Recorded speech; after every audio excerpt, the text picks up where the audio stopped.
Heto pa, Vice ganda matapang na nilantad ang panloloko ni Ann Curtis kay Erwan.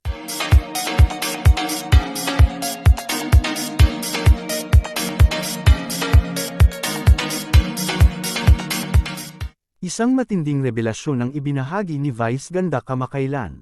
Nang lantaran niyang inilabas ang umano'y panlolokong ginawa ni Ann Curtis sa kanyang asawang si Erwan Heussaff. Sa isang episode ng It's Showtime, diretsahang sinabi ni Vice na matagal na niyang alam ang tungkol sa lihim na relasyon ni Ann sa isang hindi pinangalanang lalaki. Ayon kay Vice, bilang matalik na kaibigan ni Ann, sinubukan niyang magpayo ngunit sa huli, ang katotohanan ay kailangan na raw lumabas. Agad na naging viral ang nasabing pahayag ni Vice, na naging sanhi ng iba't ibang reaksyon mula sa publiko.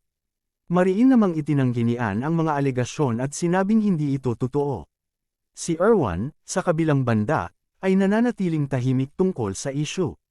Maraming taga-suporta ng mag-asawa ang nagulat sa revelasyong ito at umaasang maaayos ang anumang gusot sa pagitan nila.